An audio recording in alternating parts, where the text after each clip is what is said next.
Um, we've got two panelists here today. They are absolutely awesome. I've been a huge fan of Adrian for quite some time, and I've gotten to know Charles over the last few days, and he's quite awesome as well. To give you an idea, so in true sort of French fashion, Charles, studied as an engineer, but decided to take it quite a lot further and had a PhD in computer science, working in the US for a bit. And he's kind of more on the internal entrepreneur side of things, but you'll get from his energy that he's very driven, very sort of into what he's doing. And similarly with Adrian, all sorts of awesome jobs, from working with Google, Spotify, currently Just Eat for the last 5 years, I believe it is. And so start thinking of all the questions that you could possibly ask these guys, and we'll have some time at the end. And in the meantime, we'll probably kick off with what seems to be sort of the obvious topic of, if you're innovating, it's not particularly clear what's going to come of it. So there's a lot of failure involved. The biggest failure is to not try. And so I guess one of the questions to kick off the conversation is, what does failure / innovation mean to you guys, given that, some people will say that it's not so much about reinventing the wheel, it's about execution, and that's where the real detail of the innovation comes. So if you'd like to kick off what innovation means to you. Yeah, thank you, Xavier, and thanks for your kind introduction. So I think for us at Just Eat, innovation is fundamental to how we work, because if we look around our industry, there have been literally hundreds of people who've tried to do exactly the same thing that we are doing. So for those of you who aren't familiar with Just Eat, I hope most of you are, but those of you who aren't, we connect consumers with local takeaway restaurants. So we have a network of about 60,000 takeaway restaurants around the world in 15 countries, and we make it very easy for you through a mobile app to find the takeaway you want, to choose what you want to eat, and to order and pay for it online. And the food is then delivered to you by the restaurant in usually about 30 to 45 minutes. So that idea in and of itself isn't particularly innovative.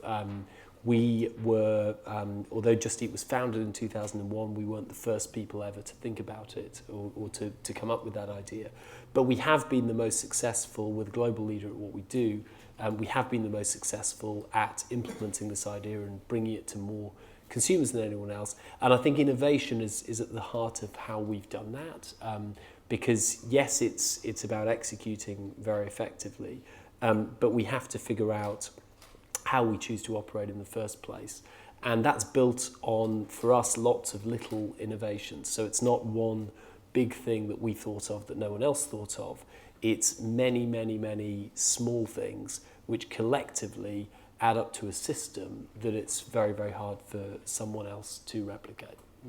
And particularly since you guys had, what was it?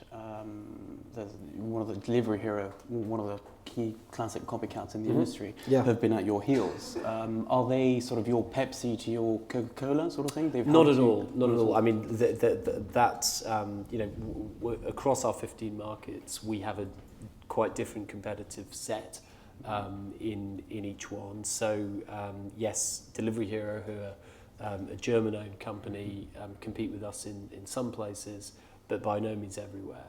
So we've got lots of mini Pepsis, I guess, all over the place. Yeah, and I guess, Charles, sort of innovation for you has meant a very different path. So if we can sort of capture Adrian's point of view of it's very much figuring out the execution plan and tweaking it wherever necessary. With you guys, as much as with Aviva, the strategy seems to be have incubation, work with accelerators, do internal hackathons.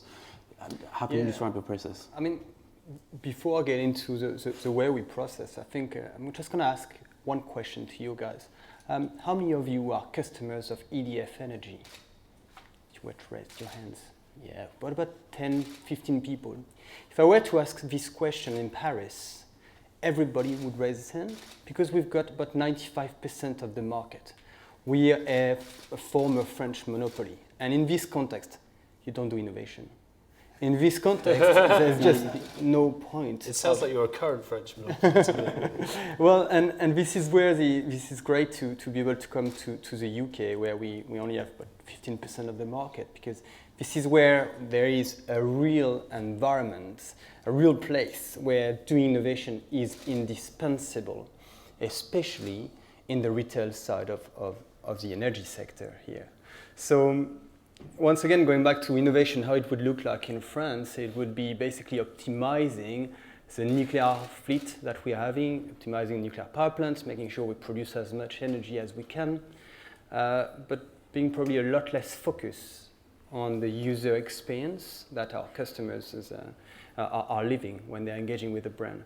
Whereas here, I think this is our main focus. And so doing innovation in this context means being very close to the customers, understanding their needs, and also be able to do a lot of frugal, cheap experiments to test new projects, test new ways of delivering our services, and hopefully gain new customers, retain some before they leave, and create new services on top of this changing energy world.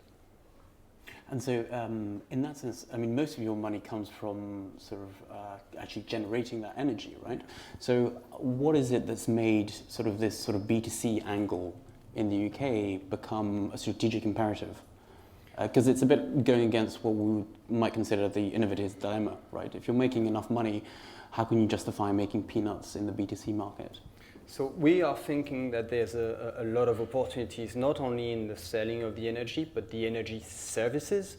All of the smart home market, we're thinking is very interesting, and there's probably a lot of opportunities there.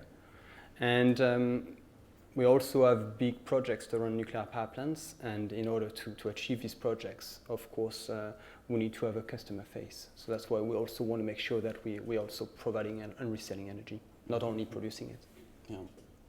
And coming over to you, Adrian, obviously, so communication is one of the big items, right? So the message needs to come from the top, the CEO, and ultimately not just communicate it to all the stakeholders, but also make sure that the middle managers are engaged in the execution of it.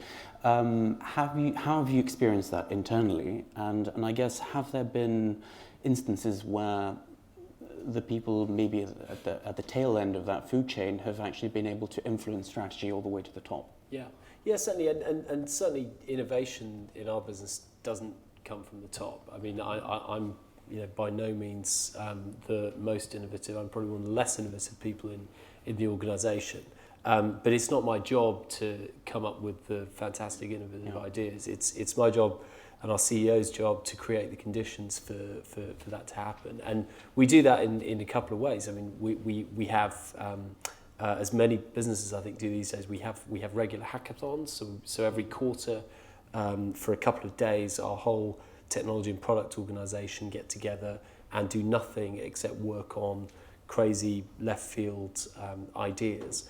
And I think our job in that process is to set the constraints within which those people operate, because of course innovation is completely possible within a set of constraints. You know, the fact that there are constraints around tonality doesn't prevent musicians from being creative. So we set the strategic constraints, like we want to move the company in this sort of direction. These are the kinds of businesses we don't want to be in. These are the kinds of things we do want to be in. So we set the broad sense of direction, and as long as people understand that really well, they then find ways to get there that myself or our CEO would never in a million years have thought of. I mean, one of my favourite examples is we did an ad campaign, which some of you may have seen, the mini fist pump campaign. So we saw, takeaway is one of life's little victories. You have the moment your spouse or partner says, "Shall we have a takeaway tonight?" You give yourself a little mini fist pump and think, yes, we don't have to cook tonight. We don't have to wash up tonight, even better. So we spotted that takeaway is one of life's mini fist pump moments. We created a whole fantastic creative ad campaign around that. And what our technology guys came up with was the concept of an in-basket mini fist pump, which is basically, and this, to a commercial person like me is certainly counterintuitive, but the way it works is in a way that we can control. A customer will suddenly, right at the end of the conversion flow, they'll have put in their payment details, they've chosen what they want, they'll be just about to, they'll press order to pay for their food, and we'll say, this one's on us, mini fist pump. You get it for free. Of course, we have to be careful how often we do that. We are a for-profit organisation. I should point out.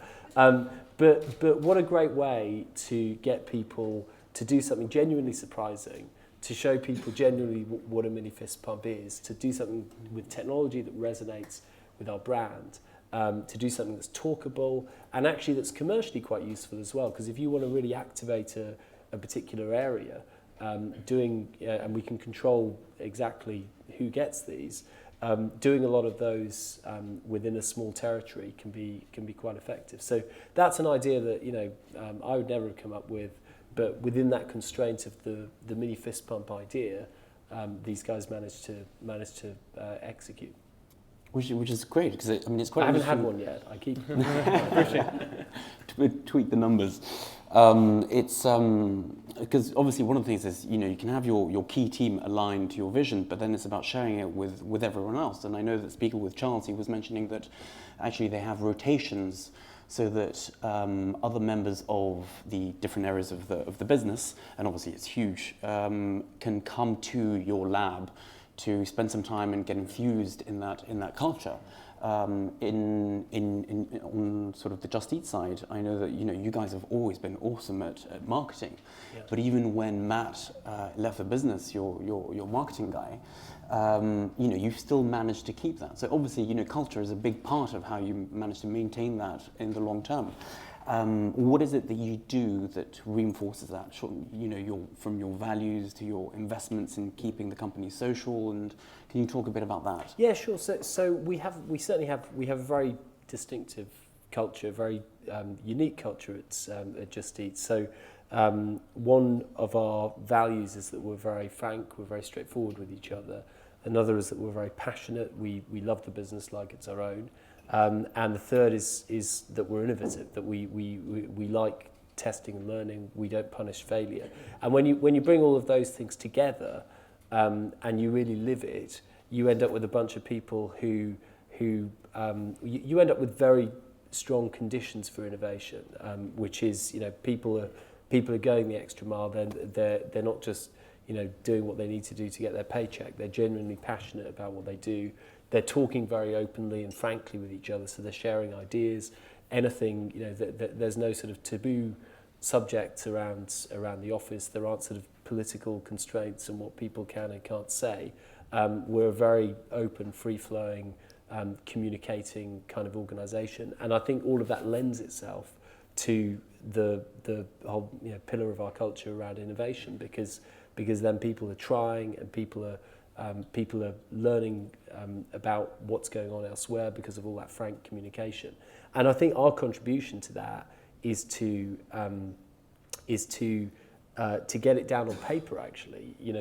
To say, look, we're not going to let the culture of this company happen to us and happen by accident. We're going to actively decide what it ought to be and write it down and say, these are our cultural principles.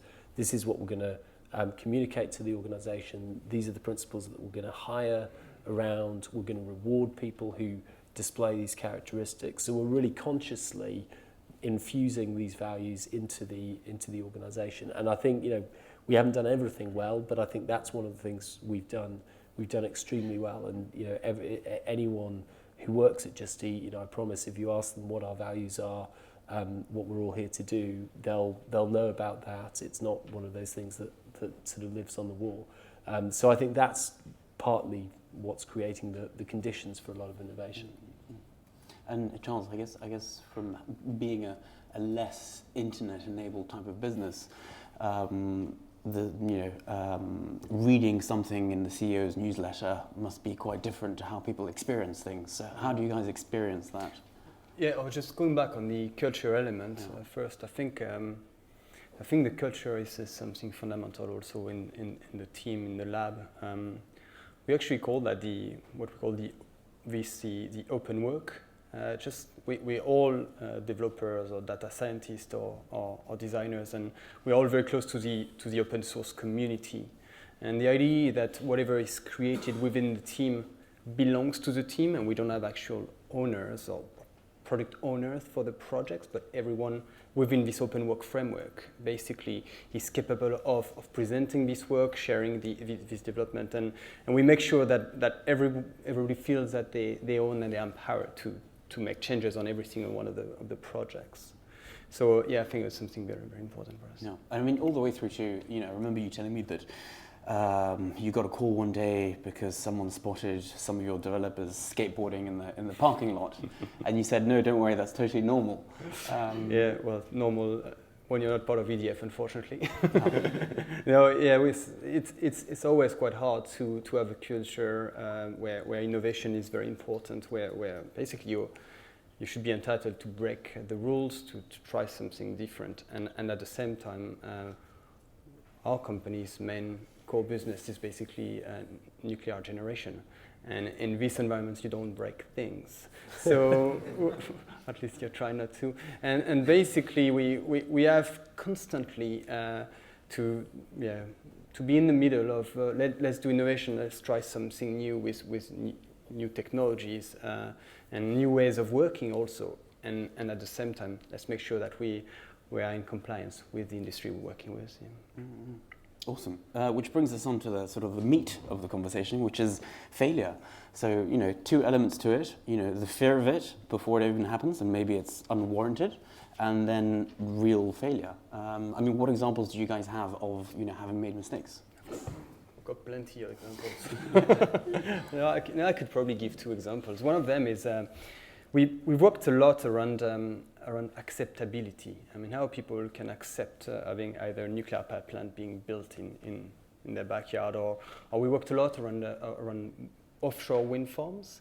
And one idea we came up with was what can we do with augmented reality? So basically, how can we engage the local public and telling them this is how these wind farms will look like, but using augmented reality. So we've organized a hackathon. During 2 days, we've developed quickly an app, and we thought it was working. So we actually had a nice patent on it. And then when we started to develop it, unfortunately, the gyroscope of the iPad we were using was 3 years ago. It was 2013. Was not really reliable, and so the wind farm would start here and just start drifting slowly all the way here, which is not very good for acceptability. So we were in that situation where we've developed something, we're very happy with this, and at the same time it's just not mature enough. We're just in a situation where the technology is not there. We tried something, and that goes back also to this idea of frugal innovation. So let's do something during 2-3 days, try something, test it out. If it doesn't work, let's just move on and start something else. So our biggest failure to date, I think, is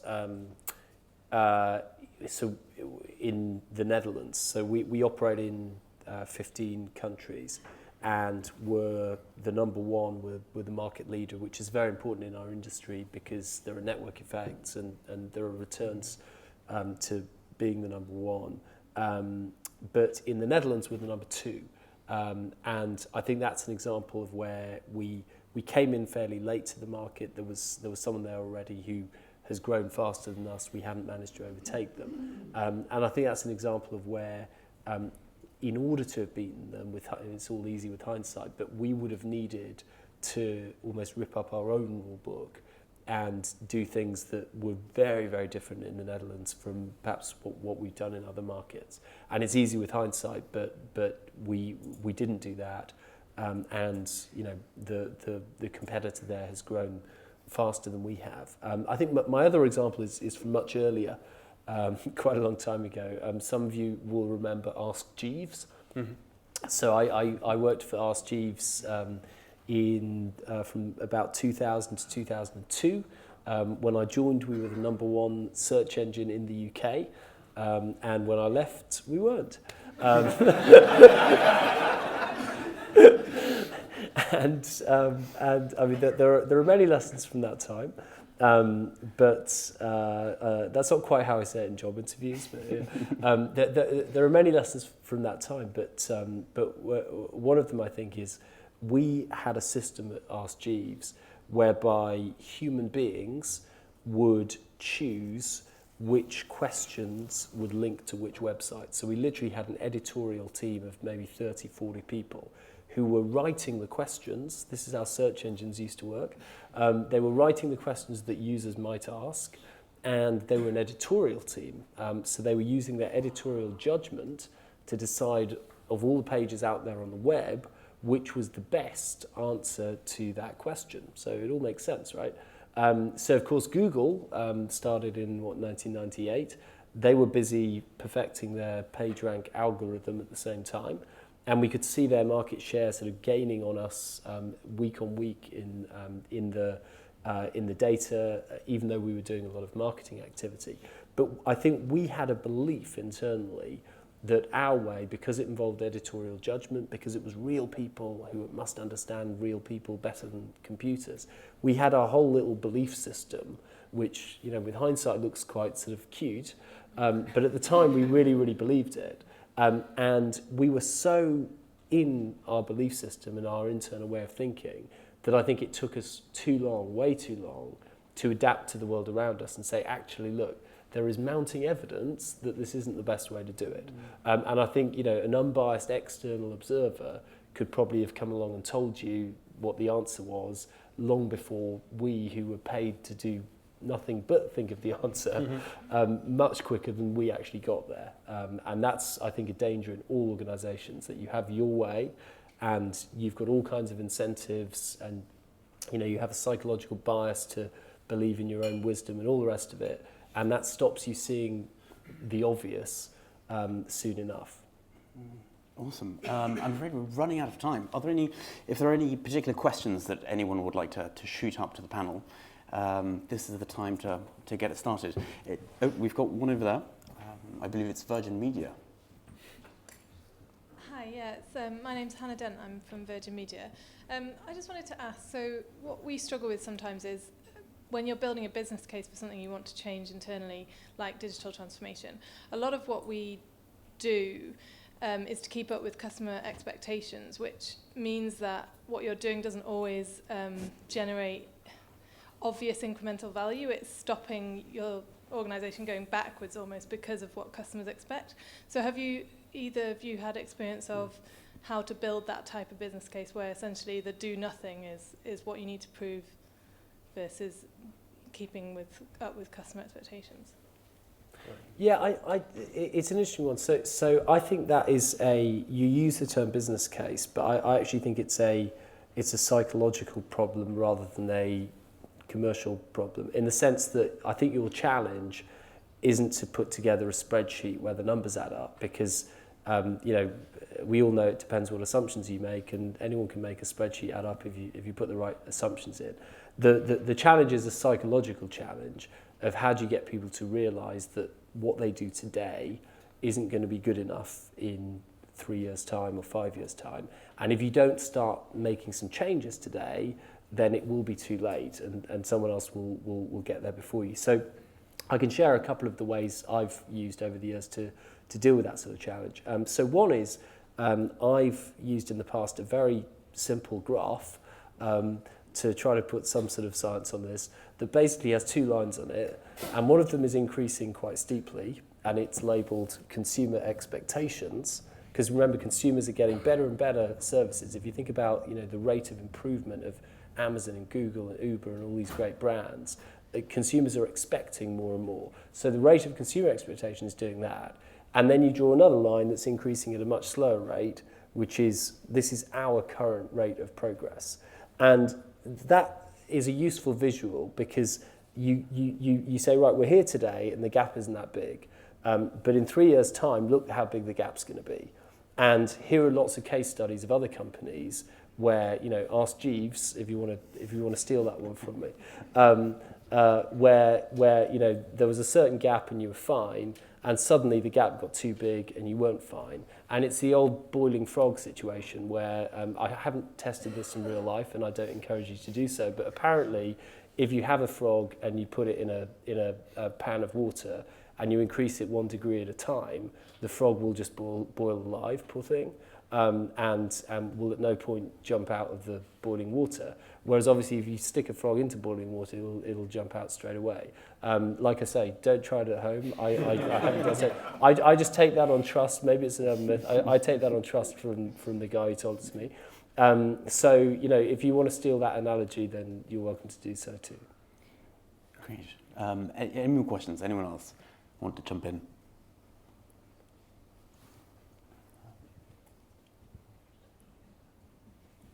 Hi, I'm Neil Mulholland from Enterprise Blueprints. My question is, that fear of failure, how did you train your organisation to accept that? Because I think that's the key thing that I see in a lot of the organisations I work in, that there's not a culture where that is acceptable. How do you essentially convince senior management that that is something that needs to be accepted within the organisation to give you the benefits of the ability to succeed? I think in the case of EDF, we show to the decision makers that they actually don't have a choice. Provide them with the evidence that they need to change the way that we operate as a business. We also provide them with the evidence that the ecosystem in which we are currently working is also evolving. I mean, in the case of energy, this is clearly happening with the rollout of smart meters, with a connected home. And we also show them how new entrants are coming into our market. I mean, I was mentioning earlier how Google acquired Nest for $3 billion. We show to these people the fear of being Uberized, of having these new people coming into our market is probably larger than the fear of actually doing nothing. And usually this is helping us to give us a bit of perspective and the risk that they should be taking in order to move forward and enter into these new markets. Would you put it that way, Adrian? Would you pitch it differently internally? I mean, I guess it depends on the relationship you have with the decision makers. I think as a leader in an organisation, you're being watched.